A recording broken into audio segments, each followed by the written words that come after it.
Now this is recording. RTI International Center for Forensic Science presents Just Science. Welcome to Just Science, a podcast for justice professionals and anyone interested in learning more about forensic science, innovative technology, current research, and actionable strategies to improve the criminal justice system. In episode 1 of our Human Trafficking Research season, Just Science sat down with Dr. Rebecca Pfeffer and Dr. Kelle Barrick, both research criminologists at RTI International, to discuss how human trafficking researchers use creative statistical approaches from other scientific disciplines to paint a comprehensive and meaningful picture of human trafficking prevalence across various communities. The scope of human trafficking is often over or underestimated by the public, which can have deleterious effects on resource allocation and intervention strategy. Currently, researchers are employing quantitative methods to calculate accurate estimations of human trafficking prevalence, as well as qualitative methods to better understand the depth of survivor experience. Listen along as Dr. Pfeffer and Dr. Barrick discuss their ongoing projects, the importance of a holistic approach to research, and how to estimate prevalence of human trafficking more accurately. This episode of Just Science is funded by RTI International's Justice Practice Area. Here's your host, Jacqueline Kolnick. Hello and welcome to Just Science. I'm your host, Jacqueline Kolnick. On today's episode, we will discuss human trafficking and more specifically, human trafficking prevalence in the United States. Here to discuss this are doctors Rebecca Pfeffer and Kelle Barrick. Welcome, Rebecca and Kelle. I'm so excited to be talking to you today. Thanks for joining us. Thanks. I'm happy to be here. Same. Thank you. Well, to get us started, I would love to learn a little bit more about you both. So can you tell me a little bit about yourselves, who you are, and what you do? Sure. I'm Kelle Barrick. I'm a senior research criminologist in RTI's Justice Practice Area. I've conducted mixed methods research and evaluation on crime victimization and the criminal legal response for the past 20 years. But most of my current research is focused on improving our understanding of and response to both sex and labor trafficking.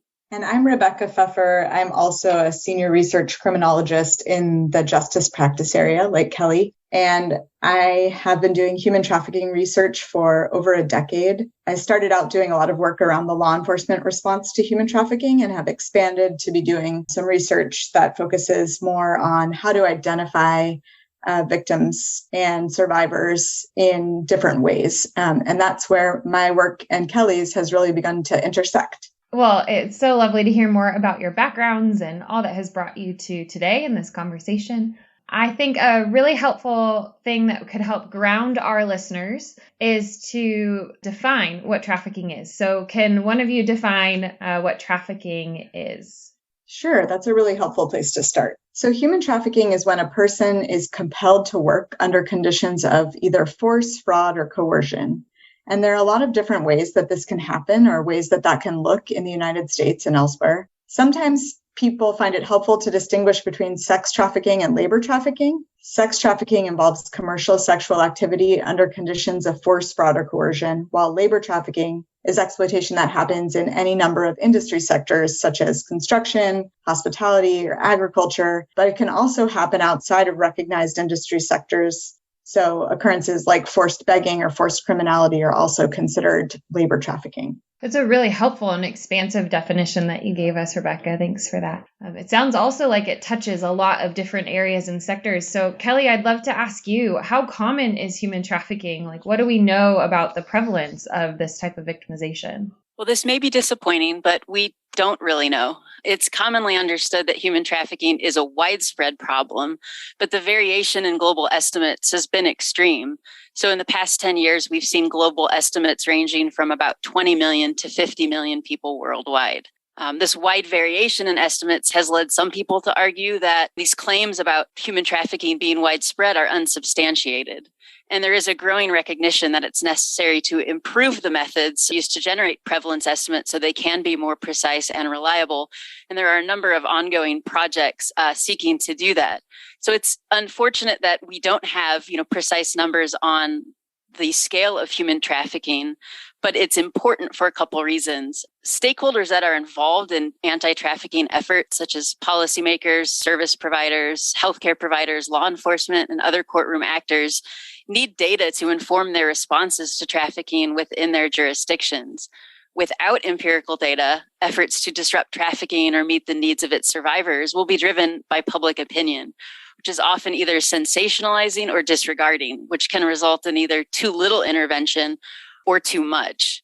So reliable prevalence estimates can be used to inform the development of adequate and strategic responses to trafficking that are aligned with the scope of the problem. Reliable estimates can also help inform the appropriate allocation of resources. If this is a big problem, we need more resources. If it's a small problem, maybe we don't need as many. Sounds like such important and foundational work that needs to happen in order for us to really understand how to address the issue. Rebecca, I'm curious to hear from you. Are there limits to what we can learn from a prevalence estimate? Yeah, I think that's a really important question. So, like Kelle was saying, estimating the prevalence of trafficking can be important in understanding how large a response to trafficking may need to be, and to make sure that, for example, anti-trafficking communities have the capacity that they need to respond, and to determine the amount of money and the level of funding they may need to provide for people who have experienced trafficking within their communities. But the estimate of prevalence alone doesn't provide any information about the actual context of the trafficking. So you have a prevalence estimate, but it doesn't tell you what type of exploitation people have experienced, how it occurred, how they were recruited, what those recruitment networks look like, what individual vulnerabilities were, what people need in order to exit trafficking situations, and what their experiences with law enforcement and service providers have been. All of those issues are really important to determine the best type of response to human trafficking within individual communities, and it may be different in one community from another. So prevalence estimates tell us so much, but there's so much else that we need to know about the context of trafficking to respond appropriately. Well, this is such important work, the prevalence estimation, to help us understand, like you're saying, the scope of an issue. And then there's so much else to be done. And that's part of what I'm excited about this podcast series, and that will cover some of those additional ways that research can inform what individuals need or understand more about their experiences. But from our conversation today, it's so important and seems foundational for us to establish a prevalence estimate for trafficking. And so I know that you two have really been foundational in that work, that you've been at the forefront of this. And so how do you all measure the prevalence of human trafficking? Sure. So we actually just completed a study focused on estimating the prevalence of sex trafficking in Sacramento County, California. And for that study, we were able to obtain existing data from 9 agencies and organizations that included those focusing on criminal justice, community service provision, healthcare, child welfare, and other groups that serve trafficking victims in the county. These agencies essentially provided lists of individuals who they had identified as a trafficking victim between 2015 and 2020. Maintaining the confidentiality of individuals on these lists is obviously paramount. So rather than requesting or collecting any personally identifiable information about sex trafficking victims, such as, names and social security numbers, instead, we asked the agencies to provide a list of victims using meta attributes so we could create a unique identifier instead of providing their full names or other identifying details. We then used a technique that's known as mark recapture or multiple systems estimation to generate the prevalence estimate using these lists of identified victims. These methods were not created for estimating the prevalence of human trafficking, but actually arose from work in ecology, where animals were captured, tagged, and recaptured in order to estimate the total population size.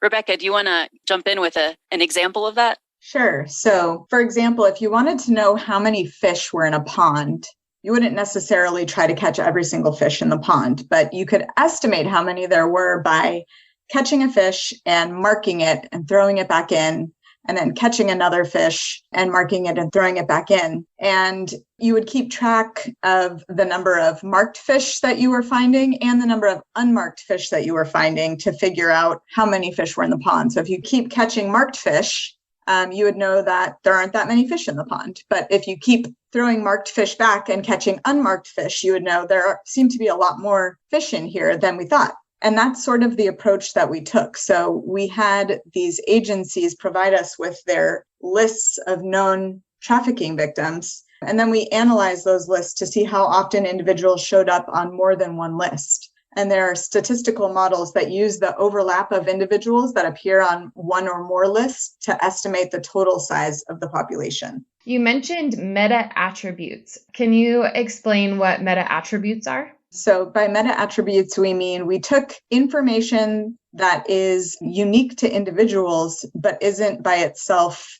personally identifiable. So something like, the first letter of your first name and the last letter of your first name and 1 or 2 digits from a person's birth date can help us identify matches across administrative lists without needing to receive anybody's full name or full birth date or any identifying information about people.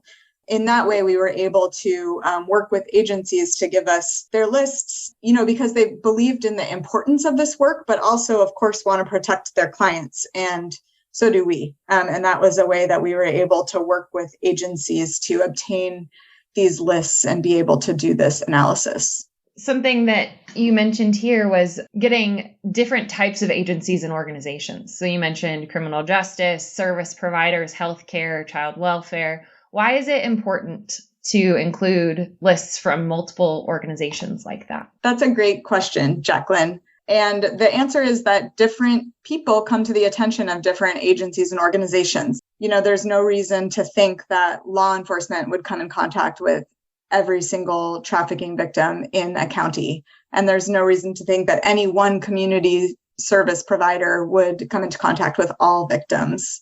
So we know that people touch various service points within the community. Our objective was really to see, is it the same people that are touching all of these different places, or are different people touching different places? And we work from the assumption that different organizations will touch different people. And so it's so important to get that data from a variety of sources, and then, like you've done, to identify those duplicates to ultimately get at that number. So I would love to hear you use this approach, you implemented it. What happened? What did you learn about the prevalence of human trafficking? So using this approach, we estimated that around 13,000 minors and adults were trafficked for sex in Sacramento County at some point between 2015 and 2020. However, I don't like putting that number out there without a lot of caveats around what this actually means. So it does not mean that 13,000 individuals are currently being victimized, only that they were victimized at some point over this 6-year data collection period.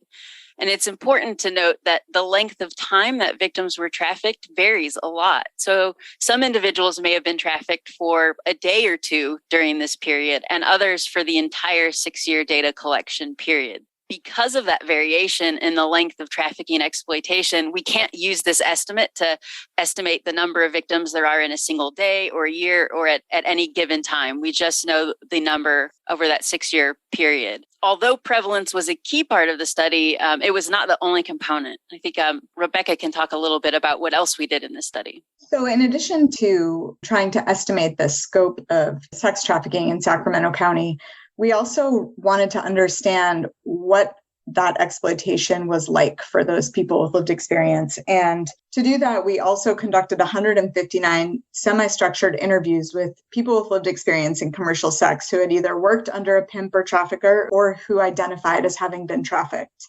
And these interviews supplemented what we learned from the prevalence estimate to provide a broader understanding of the nature of exploitation and the experiences of survivors, including who they are, the communities that they represent, the types of exploitation they endured, how they were recruited or entered into commercial sex, the social networks of their traffickers, their relationships with other victims, how they exited the life or left their traffickers, their encounters with law enforcement, barriers and pathways to services, and more.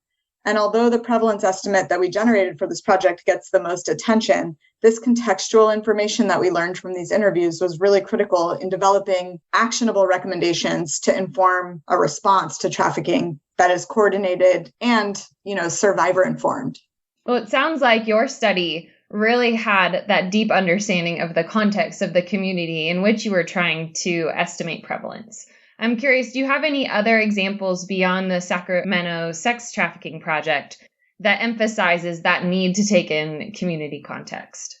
Yeah, we are actually currently conducting a study to better understand the prevalence of labor trafficking and exploitation among construction workers in Houston. So a very different population and community than what we did in Sacramento. Before kind of jumping into the details of that study, I think it's important to stress just in general, there is no one-size-fits-all approach to estimating prevalence. For example, the administrative data that we were able to get in Sacramento is not always available or of sufficient quality. And so there's other methods of estimating prevalence that don't use administrative data, but rather collect new data. And that typically involves conducting surveys or interviews with individuals who are at risk for trafficking. There are a lot of different strategies that can be used to identify and recruit at-risk individuals to participate in a survey or interview. And identifying the best approach, as you've hinted at, Jacqueline, it depends largely on the population and community that you're interested in.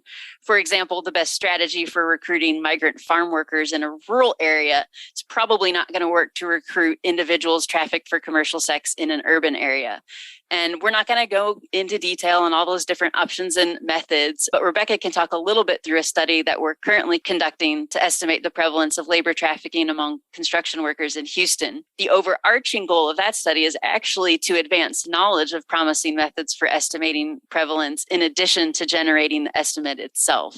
Rebecca, do you want to talk a little bit more about that? To better understand the strengths and weaknesses of different approaches, we're actually just comparing two different sampling strategies to see how they compare and how the experiences and the estimates that they generate compare. So we're using two separate strategies to recruit construction workers to participate in a survey about their work experiences. One approach is using publicly available data on construction site permits. So we're requesting construction site permits from the city, and then we're sending field staff out to a random subset of the sites on that list and having the field staff approach workers to invite them to take the survey. And then the other approach that we're using is respondent-driven sampling, where we're having some of the workers who are recruited at construction sites invite their peers to take the survey. So we are doing some direct recruitment, and then we're comparing that to having respondents generate the survey sample themselves. And they're really different approaches, but the survey itself is the same. The survey itself includes a series of questions about various forms of abuse or mistreatment that a person may have experienced while working in construction. And then we're going to use those questions to determine how many construction workers have experienced labor trafficking. So we can use statistical modeling on the back end to estimate the percentage of workers who are trafficked, as well as to generate an estimate of the total number of trafficked construction workers in Houston. So we've started this data collection. It's ongoing right now and will take about a year to complete. That's so exciting. And it's really innovative to do two different approaches and to learn about how those different ways of trying to identify individuals, what's the impact of that on what we learn about them and what they represent. So I'm really excited. Maybe in a future episode, we'll have to have you back and talk more about what you learned from this study. I also think, not only is this work so important, but as you describe what you're doing and how you're doing it, it sounds extremely challenging as well. So I'd love to hear from you all. What do you think has gone really well? What has contributed to just your ability to do this work that is very challenging and thorough, and it involves data collection from so many different sources and really approaching a very ill-defined thing to try and define and capture knowledge about a group that we don't know a lot about? Yeah, it is incredibly challenging. And I think one of the things that helped make the Sacramento study successful was our team. And I think our team is unique in some ways than other research studies.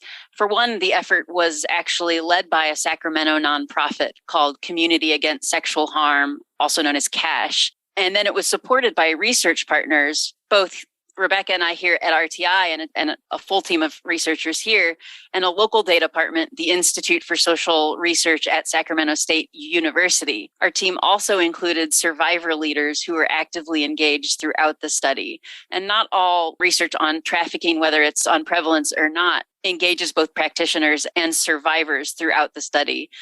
having the study led by CASH, which is a local champion, was critical to the success because this type of research requires a really deep understanding of the local context. It requires connections with relevant stakeholders in order to get really sensitive data, and the passion and desire of someone locally to actually see the study through. And I don't think we can overstate how critical CASH's leadership was to being able to obtain the administrative data that was needed for the prevalence estimate and to conduct over 150 interviews with victims and survivors. Additionally, CASH convened and facilitated a monthly Survivor Advisory Council, which was composed of 9 members with lived experience with human trafficking, who provided expert guidance on the research project from beginning to end. They were involved from the very beginning of this project through the finish line. So they guided the overall research direction at the beginning. They were critical to this project's success. They helped us narrow down key areas to consider for the interviews, helped us figure out how to ask questions the best way. They provided expert review and feedback on all of our instruments, our recruitment protocols, the compensation structure for participants. They served as interviewers in the study and then provided input on some of our findings and generated recommendations for the final report.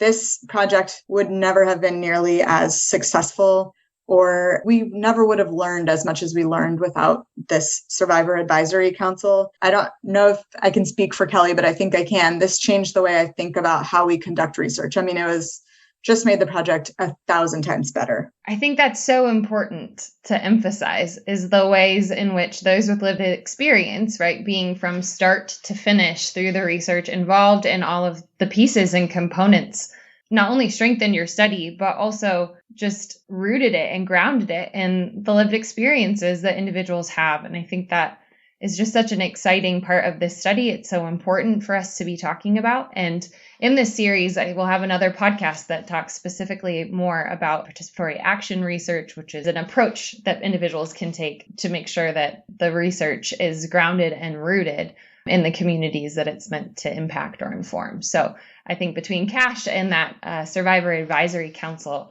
it's just a really important effort that you went on this project. For a while now, we've been mentioning challenges here and there, or kind of alluding that not everything goes smoothly in research. Shocker. So I'd love to hear from you all. What were some challenges that came up throughout the project? As I think we've definitely hinted on already, securing the administrative data we needed for the prevalence estimate was incredibly time consuming.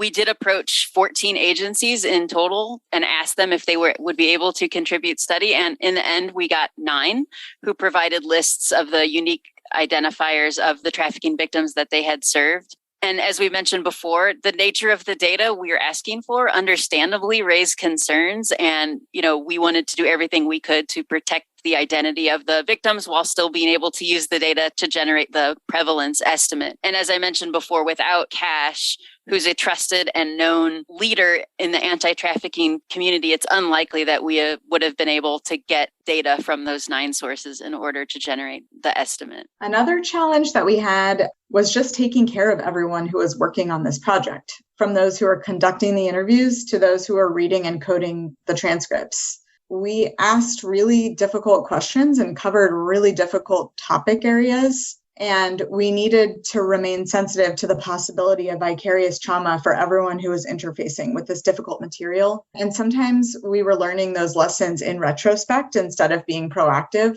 And we had to work hard to look forward and think about ways to ensure that the project team members had the time that they needed and that we had the processes in place to ensure that people could opt out of work if they wanted to, or have a way to hand things off if it became difficult. So that was a really big learning opportunity for us as project leaders, and something that was definitely a big challenge for this project. And I'm sure you all are not alone. I know in my own work and body of research, I have also learned that lesson in retrospect.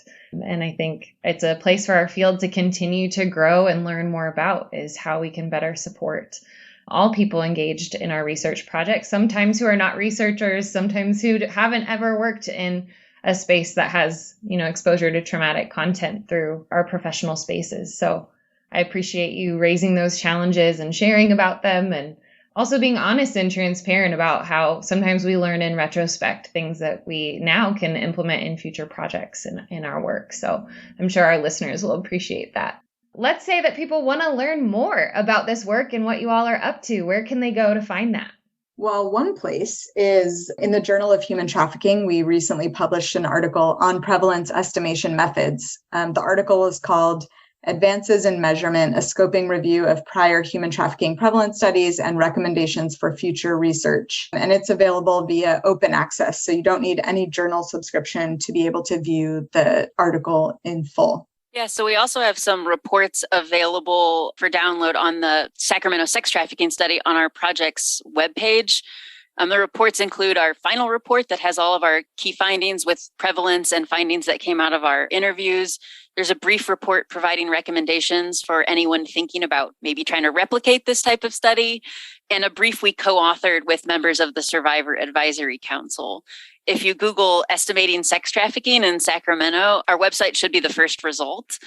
And so hopefully you can find it there. In addition to those reports that were specific to the project, we also participated in a webinar for the Center for Victim Research with our community partner, the executive director of CASH, to discuss the benefits and some of the challenges of the researcher-practitioner partnership that was foundational to this project's success. And a link to that recording is also available on our project website. Additionally, on the RTI website, we have more information about our study on the prevalence of labor trafficking among construction workers under an impact page for the Human Trafficking Policy and Research Analysis Project. Awesome.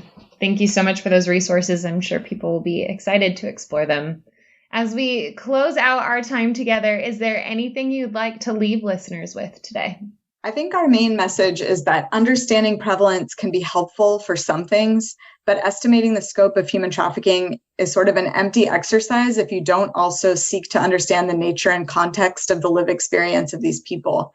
So understanding the size of the problem means so much more when you also understand the nature of the problem, how it happens, what happens, and how we might be able to prevent it in the future. What a poignant statement to end on today. Rebecca and Kelle, it's been a pleasure discussing your important and impactful work on trafficking today. Thank you for your time to chat with me about this very interesting topic, and I'm excited to hear where your work goes in the future. Thanks for having us. It's been a great conversation. Thanks, Jacqueline. If you enjoyed today's episode, be sure to like and follow Just Science on your platform of choice. For more information on today's topic and additional resources, you can find the link on the landing page for this episode. I'm Jacqueline Kolnick, and this has been another episode of Just Science. Next week, Just Science sits down with Stacey Cutbush-Starseed to discuss outcomes for human trafficking survivors. Opinions or points of views expressed in this podcast represent a consensus of the authors and do not necessarily represent the official position or policies of its funding.